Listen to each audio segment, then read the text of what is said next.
Assalamualaikum warahmatullahi wabarakatuh. Halo semuanya, perkenalkan nama saya Farah Fitriani dari Pendidikan Fisika Untirta Angkatan 2019. Nah, pada kesempatan kali ini saya akan mempresentasikan hasil analisis jurnal fisika tentang pengembangan alat laboratorium fisika sekolah.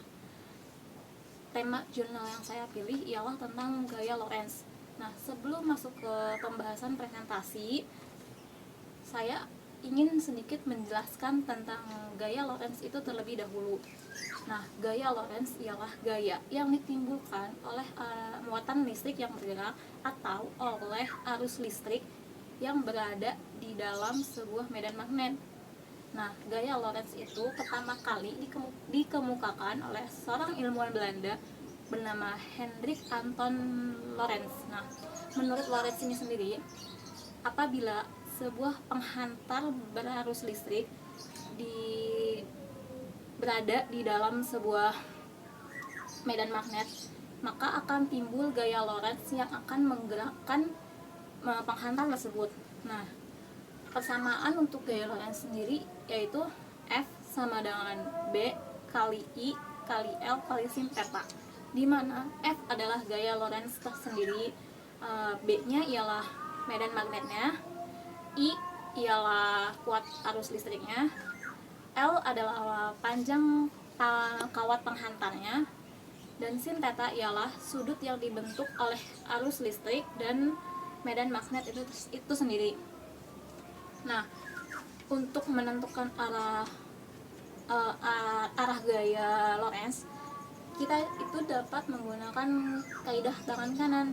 Nah, jadi untuk menentukan arah gaya Lorentz dengan kaidah tangan kanan itu ada dua cara. Nah, yang pertama itu dengan membentuk tangan kanan kita tuh seperti ini. Nah, seperti ini ya.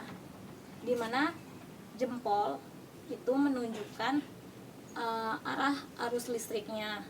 Jari telunjuk itu menunjukkan arah medan magnetnya, dan jari tengah sendiri itu menunjukkan arah gaya Lorentz-nya.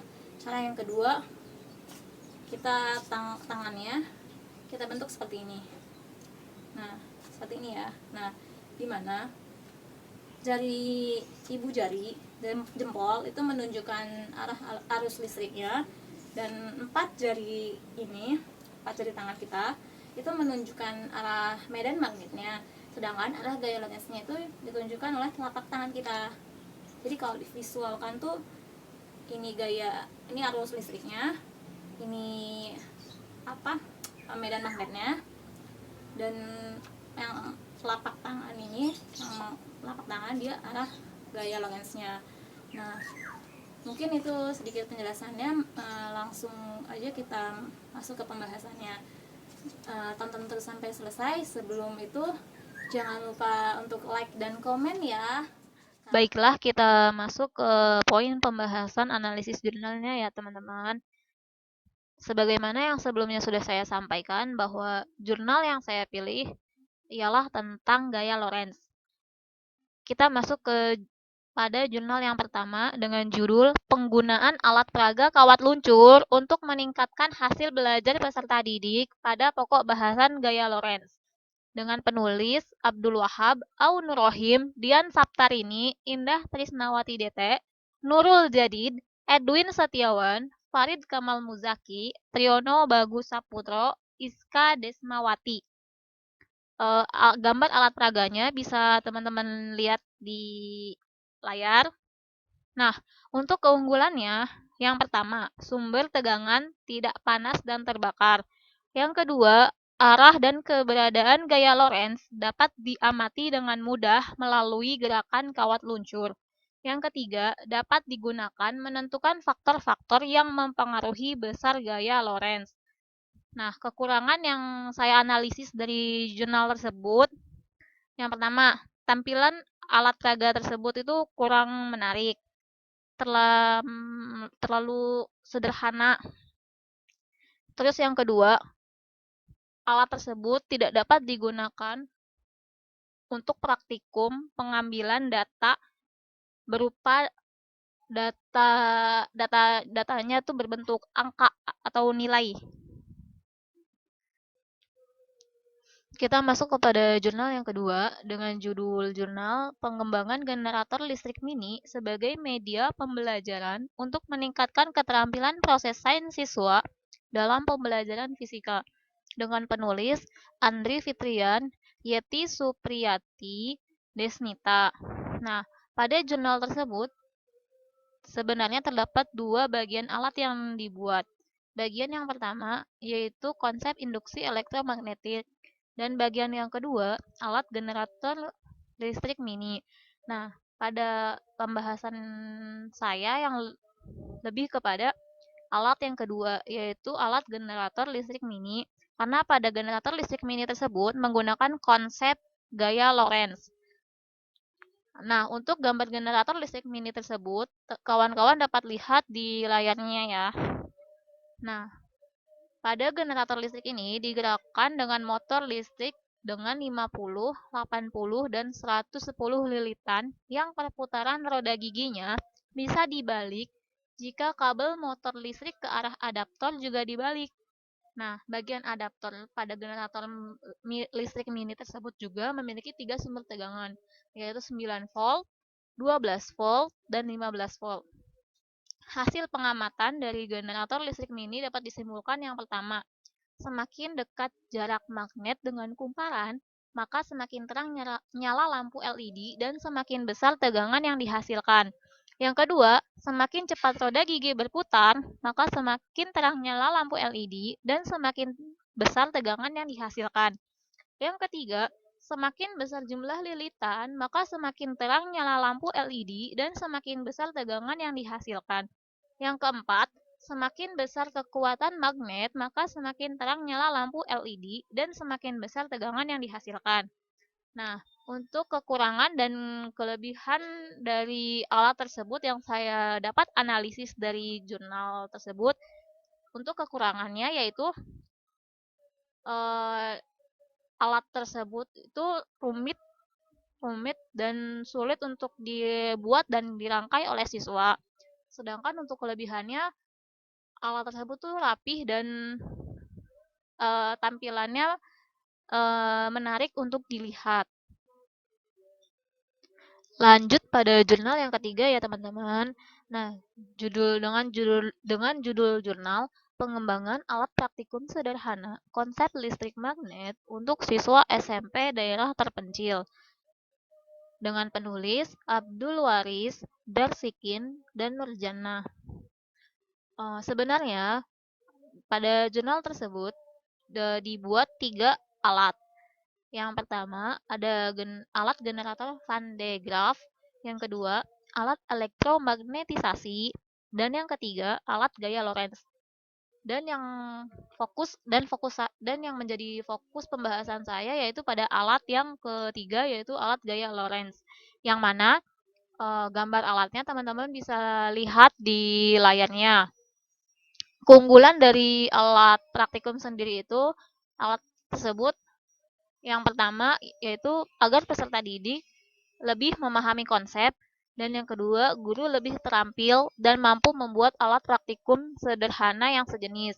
Nah, untuk kekurangannya yang dapat saya analisis itu yaitu penggunaan magnetnya, yaitu magnet kancing yang banyak dijual di tempat mainan yang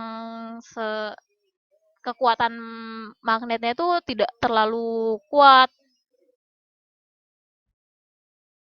Kita lanjut kepada jurnal yang keempat dengan judul Pembuatan Motor Listrik dan Pembangkit Listrik Tenaga Angin untuk Meningkatkan Kompetensi Keajaiban Sains Lorentz Faraday dengan penulis Nugroho Y.E. Pada jurnal tersebut membahas 2 siklus, yaitu siklus 1 gaya Lorentz, yaitu pembuatan motor listrik, dan siklus 2 membahas hukum Faraday, yaitu pembuatan generator atau dinamo untuk pembangkit listrik tenaga angin. Dan yang menjadi fokus pembahasan saya yaitu pada siklus yang pertama, yaitu pembuatan motor listrik. Untuk gambar alat motor listriknya tersebut, kawan-kawan bisa lihat di layarnya ya. Nah, pada alat raga tersebut menampilkan komponen-komponen yang terintegrasi mengubah energi listrik menjadi energi gerak. Nah, komponen-komponen di dalamnya yaitu ada magnet dan kumparan yang dialiri arus listrik DC. Alat peraga tersebut menyatakan kumparan yang dialiri arus listrik menjadi berputar ketika berada di dalam medan magnet. Untuk kekurangan dan kelebihan berdasarkan analisis yang saya dapat dari jurnal tersebut. Kelebihannya, yang pertama itu alat dan bahan yang mudah didapat. Terus yang kedua, siswa dapat membuat dan merangkai alat tersebut dengan mudah. Sedangkan kekurangannya, yang pertama yaitu saat kita memegang alat tersebut, maka akan terasa panas. Terus yang kedua, tampilan alat yang terlalu sederhana sehingga kurang menarik. Dan yang ketiga, alat tersebut itu tidak dapat digunakan untuk praktikum yang untuk pengambilan data yang bersifat numerik atau angka. Kita lanjut kepada jurnal yang terakhir, yaitu jurnal yang kelima, dengan judul Pengembangan Alat Praktikum Gaya Lorentz sebagai Media Pembelajaran Fisika, dengan penulis Adi Cahyono, Prabowo, Setio Admoko. Untuk alatnya, teman-teman semua bisa lihat di layar ya. Nah, berdasarkan dari jurnal tersebut, saya menganalisis kelebihan dan kekurangannya. Yaitu kelebihannya, yang pertama, membantu kegiatan proses pembelajaran. Yang kedua, tingkat ketuntasan belajar siswa dengan alat tersebut itu tinggi. Sedangkan kekurangannya yaitu beberapa alat dan bahan untuk pembuatan alat tersebut mungkin sulit didapat jika siswa tersebut tuh ingin membuat dan merangkainya sendiri di rumah atau di sekolah. Nah, selanjutnya ada rencana pengembangan alat praktikum gaya Lorentz. Di sini masih terdapat sketsa gambar kasar untuk rencana pengembangan alat praktikum. Di mana di sini ada baterai, kancing baterai yang terhubung dengan kabel, di mana kemudian kabel tersebut nanti akan dihubungkan ke kawat tembaga. Kemudian akan diletakkan kumparan lilitan atau kawat penghantar, kemudian di bawahnya nanti diberikan magnet. Keunggulan dari alat tersebut, yang pertama tuh alat dan bahan mudah didapatkan. Terus yang kedua, pembuatan dan perakitannya cukup mudah. Sedangkan untuk kekurangannya ini hanya masih sekedar rencana, belum terrealisasikan. Dan selanjutnya yaitu ini referensinya, sumber daftar pustakanya. Bisa teman-teman semua baca dan lihat ya. Nah, itu dia tadi teman-teman penjelasan dari saya. Nah, apabila banyak kesalahan mohon dimaklumi ya, karena kita manusia tidak pernah luput dari kesalahan. Terima kasih sudah menonton video sampai selesai. Jangan lupa like dan komennya. Saya undur diri, kurang lebihnya mohon maaf. Wassalamualaikum warahmatullahi wabarakatuh.